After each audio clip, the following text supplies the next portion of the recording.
हरे कृष्णा। ओम श्री महालक्ष्मी नमः। शास्त्रों के अनुसार शरद पूर्णिमा के दिन माँ लक्ष्मी जी भगवान श्री विष्णु के साथ गरुड़ पर बैठकर पृथ्वी लोक में भ्रमण के लिए आती हैं। माँ लक्ष्मी जी अपने भक्तों पर अपनी कृपा बरसाती हैं। मान्यता है कि जिस घर में अंधेरा या जो सोया रहता हो, माँ लक्ष्मी जी उनके दरवाजे से ही लौट जाती हैं। माँ लक्ष्मी की कृपा से लोगों को कर्ज से मुक्ति मिलती है और यही कारण है कि शरद पूर्णिमा को कर्ज मुक्ति पूर्णिमा भी कहते हैं। अलग अलग क्षेत्रों में शरद पूर्णिमा अलग अलग नामों से जानी जाती है, जैसे कि कुछ जगह पर इसे कोजागर पूर्णिमा या कौमुदी व्रत के नाम से भी जाना जाता है। शरद पूर्णिमा की रात अपने आप में अद्वितीय मानी जाती है क्योंकि इसे चंद्रमा की सबसे उज्जवल और सौम्य रात कहा जाता है। इस दिन चंद्रमा की किरणों में विशेष औषधि गुण होते हैं जो स्वास्थ्य और समृद्धि प्रदान करते हैं। शरद पूर्णिमा का ये पावन पर्व भगवान श्री कृष्ण और देवी लक्ष्मी जी से भी जुड़ा हुआ है और इस दिन की गई पूजा अर्चना से धन धान्य और खुशहाली की प्राप्ति होती है। भक्त इस रात को विशेष रूप से खीर बनाकर चंद्रमा की किरणों में रखते हैं जिसे अमृत तुल्य माना जाता है। अलग अलग राज्यों में शरद पूर्णिमा को मनाए जाने की परंपराएं अलग हो सकती हैं, लेकिन सबका उद्देश्य एक ही होता है, भगवान का आशीर्वाद प्राप्त करना और परिवार में सुख समृद्धि की कामना करना। ये पर्व न केवल भक्ति और आस्था का पर्व है, बल्कि प्रकृति के साथ मानव के गहरे संबंधों को भी दर्शाता है। शरद पूर्णिमा की रात को भगवान श्री कृष्ण और श्री राधा रानी की रासलीला से भी जोड़ा जाता है, जो कि इस पर्व की महिमा को और भी बढ़ा देता है। आज के दिन जो भक्त सच्चे मन से शरद पूर्णिमा की कथाओं का श्रवण करते हैं, उन पर भगवान श्री कृष्ण और राधा रानी की विशेष कृपा होती है। तो प्रिय श्रोताओं, आइए अब इस अद्भुत पर्व से जुड़ी कथा को विस्तार पूर्वक सुनते हैं, जो हमें इस रात्रि के महत्व और उससे मिलने वाले आशीर्वाद के बारे में बताती है। एक कथा के अनुसार एक बार एक साहूकार की 2 पुत्रियां थीं। दोनों ही पुत्रियां पूर्णिमा का व्रत रखा करती थीं। बड़ी पुत्री तो पूरे विधि विधान के साथ अपना पूरा व्रत करती, बल्कि छोटी पुत्री अधूरा ही व्रत करती थी। इसका परिणाम ये हुआ कि विवाह होने के बाद छोटी पुत्री की संतान पैदा होते ही मर जाती थी। उसने पंडितों से इसका कारण पूछा तो उन्होंने बताया कि तुम पूर्णिमा का अधूरा व्रत करती थी, जिसके कारण तुम्हारी संतान पैदा होते ही मर जाती थी। पूर्णिमा का पूरा व्रत विधि विधान से करने से तुम्हारी संतान जीवित रह सकती है। तब उसने पंडितों की सलाह पर पूर्णिमा का पूरा व्रत विधि विधान से किया। बाद में उसके एक पुत्र हुआ, लेकिन भाग्य का खेल देखिए, उसकी यह संतान भी ज्यादा दिनों तक जीवित नहीं रह पाई।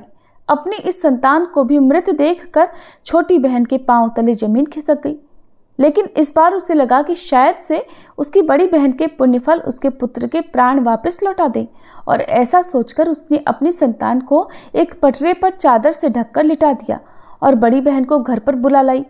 जब बड़ी बहन घर पर आई तो उसने अपनी बहन से बोला कि आप इस पटरे पर बैठ जाओ। जैसे ही बड़ी बहन बैठने लगी, उसका पल्लू उस मृत शिशु के शरीर को स्पर्श कर गया, जिससे वह रोने लगा। उस नन्हे से शिशु को रोता देखकर बड़ी बहन को बड़ा क्रोध आया और वह मारे क्रोध में बोली कि बहन, तुम मुझसे कैसा पाप करवाने जा रही थी? अगर मेरे बैठने से इस बच्चे को कुछ हो जाता तो? ये सुनकर छोटी बहन बोली, अरे दीदी, ये तो पहले से ही मृत था, ये तो आपके भाग्य से जीवित हुआ है। आपने हमेशा शरद पूर्णिमा का व्रत विधि पूर्वक किया है और ये उसका ही फल है कि आपके पल्लू के स्पर्श मात्र से ही मेरी संतान फिर से जीवित हो गई है। इस प्रकार छोटी बहन की संतान को नया जीवन दान मिला और जब यह समाचार नगर के राजा को मिली तो उसने पूरे नगर में ढिंढोरा पिटवा दिया और सबको इस पावन व्रत को करने की सलाह दी। तभी से लोगों की श्रद्धा इस व्रत में निहित है और भक्त अपने भाग्य को जागृत करने के लिए इस व्रत को पूरी श्रद्धा से करते हैं। शरद पूर्णिमा से जुड़ी एक व्रत कथा को भगवान श्री कृष्ण ने एक बार अपनी मैया यशोदा को भी सुनाया था। एक बार मैया यशोदा के पूछने पर भगवान श्री कृष्ण ने उनसे पूर्णिमा की जो कथा कही, उसे अब आप सब भी श्रद्धायुक्त होकर अपने भाग्योदय के लिए पूरा अवश्य सुनिएगा। द्वापर युग में एक समय की बात है। यशोदा जी ने श्री कृष्ण से कहा, हे कृष्ण, तुम सारे संसार के उत्पन्न करता, पालन करता और उसके संहार करता हो। आज कोई ऐसा व्रत मुझसे कहो जिसके करने से मृत्युलोक में स्त्रियों को विधवा होने का भय न रहे और ये व्रत सभी मनुष्यों की मनोकामनाएं भी पूर्ण करने वाला हो। तब श्री कृष्ण कहने लगे, हे माता, आपने अति सुंदर प्रश्न किया है। मैं आपसे ऐसे ही व्रत को विस्तार पूर्वक कहता हूँ। सौभाग्य की प्राप्ति के लिए स्त्रियों को 32 पूर्णमासियों का व्रत करना चाहिए। इस व्रत के करने से स्त्रियों को सौभाग्य संपत्ति मिलती है। ये व्रत अचल सौभाग्य देने वाला और भगवान शिव के प्रति मनुष्य मात्र की भक्ति को बढ़ाने वाला है। तब यशोदा जी कहने लगी, हे कृष्ण, सबसे पहले इस व्रत को मृत्युलोक में किसने किया था? इसके विषय में भी मुझे विस्तार पूर्वक बताओ। तब श्री कृष्ण कहने लगे कि माते, इस भूमंडल पर एक अत्यंत प्रसिद्ध राजा चंद्रहास से पालित अनेक प्रकार के रत्नों से परिपूर्ण कातिका नाम की एक नगरी थी। वहां पर धनेश्वर नाम का एक ब्राह्मण था और उसकी पत्नी अति सुशीला रूपवती थी। दोनों ही उस नगरी में बड़े प्रेम से रहते थे। घर में धन धान्य आदि की कोई कमी नहीं थी, लेकिन उन्हें एक बड़ा दुख था कि उनकी कोई संतान नहीं थी। इस दुख से वह अत्यंत दुखी रहा करते थे। एक समय एक बड़ा तपस्वी योगी उस नगरी में आया। वह योगी उस ब्राह्मण के घर को छोड़कर अन्य सभी घरों से भिक्षा लाकर भोजन किया करता था। एक दिन वह योगी रूपवती से भिक्षा न लेकर किसी दूसरे घर से भिक्षा लेकर गंगा किनारे जाकर भिक्षा में मिले अन्न को प्रेम पूर्वक खा रहा था कि धनेश्वर ने योगी का ये सब कार्य किसी प्रकार से देख लिया। अपनी भिक्षा के अनादर से दुखी होकर धनेश्वर योगी से बोला, महात्मन, आप सभी घरों से भिक्षा लेते हैं किंतु मेरे घर की भिक्षा कभी नहीं लेते, इसका क्या कारण है? तब योगी ने कहा कि निसंतान के घर की भीख पतितों के अन्न के समान होती है और जो पतितों का अन्न खाता है वो भी पतित हो जाता है। क्योंकि तुम निसंतान हो, इसलिए पतित हो जाने के भय से मैं तुम्हारे घर की भिक्षा नहीं लेता।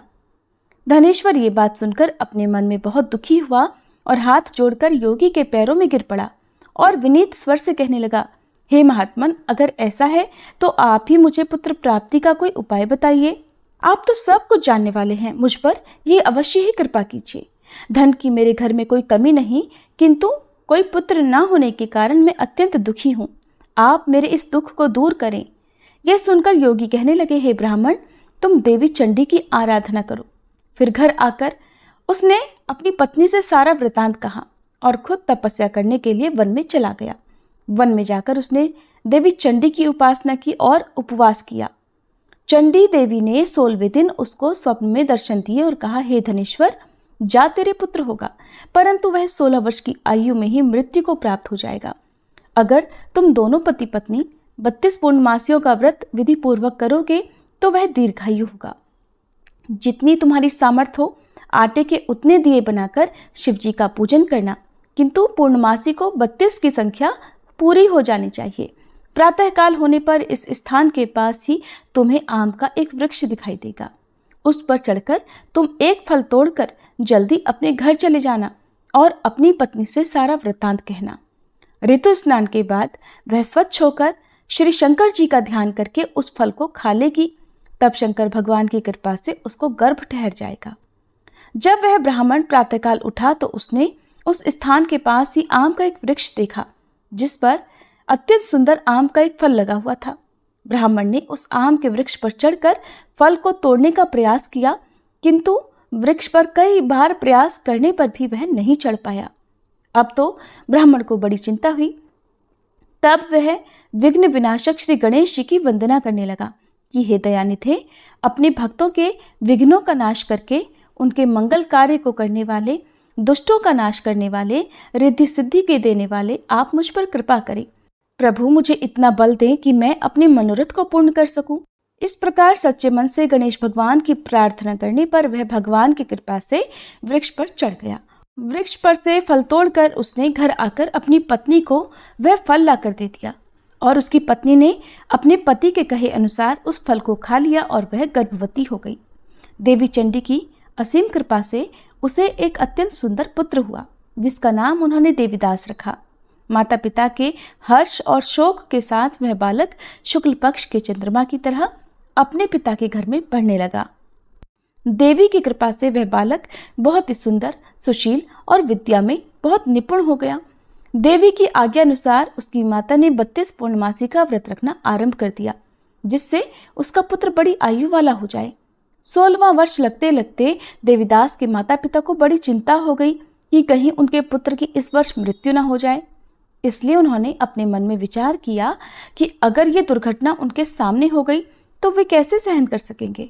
इसलिए उन्होंने देवीदास के मामा को बुलाया और कहा, हमारी इच्छा है कि देवीदास 1 वर्ष तक काशी में जाकर विद्या अध्ययन करे और उसको तुम अकेला कभी नहीं छोड़ना। इसलिए तुम साथ में जाओ और 1 वर्ष के बाद इसको वापस लौटा लाना। सारा प्रबंध करके उसके माता पिता ने काशी जाने के लिए देवीदास को एक घोड़े पर बिठाया और उसके मामा को उसके साथ कर दिया। किंतु बालक के अल्पायु होने की बात बालक को या उसके मामा को नहीं कही। धनेश्वर ने अपनी पत्नी के साथ मिलकर अपने पुत्र की मंगल कामना और दीर्घायु के लिए देवी भगवती की आराधना और पूर्णमासियों का व्रत आरंभ कर दिया। इस प्रकार बराबर 32 पूर्णमासी का व्रत पूरा किया। कुछ समय बीतने के बाद एक दिन वह दोनों मामा और भांजे रास्ते में रात बिताने के लिए किसी ग्राम में ठहरे हुए थे। उस दिन उस गांव में एक ब्राह्मण की अत्यंत सुंदरी, सुशीला, विदुषी और गुणवती कन्या का विवाह होने वाला था। जिस धर्मशाला के अंदर वर और उसकी बारात ठहरी हुई थी, उसी धर्मशाला में देवीदास और उसके मामा भी ठहरे हुए थे।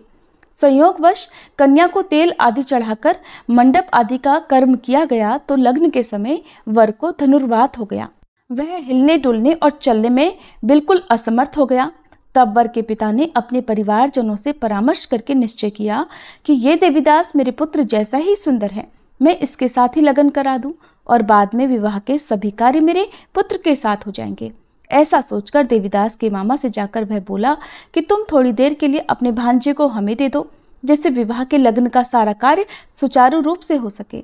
तब उसका मामा कहने लगा कि जो कुछ भी मधुपर्क आदि कन्यादान के समय वर को मिले वो सब हमें दे दिया जाए तो मेरा भांजा इस बारात का दूल्हा बन जाएगा। ये बात वर के पिता ने स्वीकार कर ली और तब मामा ने अपना भांजा वर बनने को भेज दिया और उसके साथ विवाह के सभी कार्य रात में विधिपूर्वक संपन्न हो गए। पत्नी के साथ वह भोजन नहीं कर सका। दुखी मन से वह सोचने लगा कि न जाने ये कैसी स्त्री होगी। वह एकांत में इसी सोच में पड़ा हुआ था कि उसकी आंखों में आंसू भी आ गए। तब उसकी पत्नी ने पूछा कि क्या बात है, आप इतने उदासीन और दुखी क्यों हो रहे हैं। तब उसने वो सारी बातें जो वर के पिता और उसके मामा में हुई थी वधू को बता दी। तब वह वधू कहने लगी कि यह ब्रह्म विवाह के विपरीत कैसे हो सकता है। देव, ब्राह्मण और अग्नि के सामने मैंने आपको ही अपना पति बनाया है, इसलिए आप ही मेरे पति हैं। मैं आपकी ही पत्नी रहूंगी, किसी अन्य की बिल्कुल नहीं। तब देवीदास ने कहा कि ऐसा मत करो, क्योंकि मेरी आयु बहुत थोड़ी है। मेरे मरने के बाद तुम्हारी क्या गति होगी, इस बात को अच्छी तरह सोच लो। परंतु वह वधू दृढ़ विचार वाली थी। बोली कि जो आपकी गति होगी वही मेरी भी होगी। हे स्वामी, आप उठिए और भोजन कीजिए, आप निश्चय ही भूखे होंगे। तब देवीदास और उसकी पत्नी ने मिलकर भोजन किया और रात में वे सो गए। प्रातःकाल देवीदास ने अपनी पत्नी को 3 नगों से जड़ी हुई एक अंगूठी और एक रुमाल दिया और बोला, प्रिय, इसे संकेत समझकर रखो और शांत हो जाओ। मेरा स्मरण और जीवन जानने के लिए एक पुष्प वाटिका बना लो, उसमें सुगंधी वाली एक नव मल्लिका लगा लो। उसको हर दिन जल से सींचना और आनंद के साथ खेल कूदना और उत्सव मनाना। जिस समय और जिस दिन मेरी मृत्यु का होगा ये फूल सूख जाएंगे और जब ये फिर से हरे भरे हो जाएं तो समझ लेना कि मैं जीवित हूँ। ये बात निश्चय करके समझ लेना और इसमें कोई संशय मत करना। ऐसा समझा बुझाकर वह चला गया। प्रातःकाल होते ही वहां पर गाजे बाजे बजने लगे। जिस समय विवाह के कार्य समाप्त करने के लिए वर तथा सब बाराती मंडप में आए तो कन्या ने वर को भली प्रकार से देखकर अपने पिता से कहा कि ये मेरा पति नहीं है। मेरा पति वही है जिसके साथ रात में मेरा विवाह हुआ था। इसके साथ तो मेरा विवाह ही नहीं हुआ। अगर ये वही है तो बताए कि मैंने इसको क्या दिया था और रात में हमारे बीच में क्या गुप्त बातें हुई थी, वो सब बताई। पिता ने उसके कहे अनुसार वर को बुलवाया। कन्या की सारी बातें सुनकर वह कहने लगा कि मैं कुछ नहीं जानता। इसके बाद वह लज्जित होकर अपना समूह लेकर चला गया और सारी बारात भी अपमानित होकर वहां से लौट गई। भगवान श्री कृष्ण आगे बोले, हे माते, इस प्रकार देवीदास काशी विद्या पढ़ने के लिए चला गया। जब कुछ समय बीत गया तो काल से प्रेरित होकर एक सांप रात के समय उसको डसने के लिए वहां पर आया। उस विषधर के प्रभाव से उसके बिस्तर के चारों ओर से विष की ज्वाला से वह बिस्तर विषैला हो गया, परंतु व्रतराज के प्रभाव से उसको वह सांप काट नहीं पाया, क्योंकि पहले ही उसकी मां ने 32 पूर्णमासी का व्रत कर रखा था। इसके बाद मध्याह्न के समय स्वयं काल वहां पर आया और उसके शरीर से उसके प्राणों को निकालने का प्रयास करने लगा, जिससे वह मूर्छित होकर धरती पर गिर पड़ा। भगवान की कृपा से उसी समय देवी पार्वती जी के साथ श्री शंकर जी वहां पर आ गए। उसको मूर्छित दशा में देखकर देवी पार्वती ने भगवान से प्रार्थना की, हे प्रभु, इस बालक की माता ने पहले 32 पूर्णमासी का व्रत किया था, जिसके प्रभाव से हे भगवान अब आप इसको प्राणदान दे दीजिए। देवी के कहने पर भक्त वत्सल भगवान ने उस बालक को प्राणदान दे दिया। इस व्रत के प्रभाव से काल को भी पीछे हटना पड़ा और देवीदास स्वस्थ होकर बैठ गया। उधर उसकी पत्नी उसके काल की प्रतीक्षा किया करती थी। एक दिन उसने देखा कि उस पुष्प वाटिका में पत्र पुष्प कुछ भी नहीं रहे, सब कुछ सूख कर नष्ट हो गए हैं। तो उसे बड़ा आश्चर्य हुआ, किंतु कुछ ही क्षण में वह सब वाटिका पहले की तरह हरी भरी हो गई। तब वह समझ गई कि उसके पति पुनर्जीवित हो गए हैं। ये देखकर वह बहुत प्रसन्न होकर अपने पिता से कहने लगी, पिताजी, मेरे पति जीवित हैं, आप उनको ढूंढिए। जब 16वां वर्ष बीत गया तो देवीदास भी अपने मामा के साथ काशी से वापस अपने घर के लिए चल पड़ा। इधर उसके ससुर उसको ढूंढने के लिए घर से जाने ही वाले थे कि वह दोनों मामा भांजा वहीं पर आ गए। उसको आया देखकर उसका ससुर बड़ी प्रसन्नता के साथ उसे अपने घर में ले गया। उस समय नगर के निवासी भी वहां इकट्ठा हो गए और फिर सब ने निश्चय किया कि अवश्य ही इस बालक के साथ इसी कन्या का विवाह हुआ था। उस बालक को जब कन्या ने देखा तो पहचान लिया और कहा कि ये तो वही है जो संकेत करके गए थे। फिर सब कहने लगे कि भला हुआ जो ये आ गया, और तब सब नगरवासियों ने खूब आनंद मनाया। कुछ दिन के बाद देवीदास अपनी पत्नी और अपने मामा के साथ अपने ससुर के घर से बहुत सारा उपहार लेकर अपने घर की ओर चल पड़ा। जब वह अपने नगर के निकट गया तो कई लोगों ने उसे देखकर उसके माता पिता को पहले ही जाकर सूचना दे दी कि तुम्हारा पुत्र देवीदास अपनी पत्नी और मामा के साथ आ रहा है। ऐसा सुनकर पहले तो उन्हें विश्वास ही नहीं हुआ, किंतु जब और लोगों ने भी आकर उनकी बात का समर्थन किया तब उन्हें बड़ा आश्चर्य हुआ। इतने में ही देवीदास भी अपने घर पहुंच गया और देवीदास ने अपने माता पिता के चरणों में सिर रखकर प्रणाम किया और उसकी पत्नी ने भी अपने सास ससुर के चरणों को स्पर्श किया। तो माता पिता ने अपने पुत्र और पुत्रवधू को अपने हृदय से लगा लिया और सबकी आंखों से प्रेम के आंसू बहने लगे। अपने पुत्र और पुत्रवधू के आने की खुशी में धनेश्वर ने बड़ा भारी उत्सव किया और ब्राह्मणों को भी बहुत सी दान दक्षिणा देकर प्रसन्न किया। भगवान श्री कृष्ण कहने लगे, माते, इस प्रकार धनेश्वर 32 पूर्णमासियों के व्रत के प्रभाव से पुत्रवान हो गया। जो भी स्त्रियां इस व्रत को करती हैं वे जन्म जन्मांतर में भी वैधव्य का दुख नहीं भोगती और सदैव सौभाग्यवती रहती हैं। ये मेरा वचन है, इसमें कोई संदेह नहीं। यह व्रत पुत्र पौत्रों को देने वाला तथा संपूर्ण मनोकामनाओं को पूर्ण करने वाला है। 32 पूर्णमासियों के व्रत करने से व्रती की सारी इच्छाएं भगवान की कृपा से पूर्ण हो जाती हैं। कथा समाप्त। प्रेम से बोलिए श्री कृष्ण भगवान की जय, माँ लक्ष्मी जी की जय। ये थी आज की वीडियो। उम्मीद है आपको पसंद आई होगी।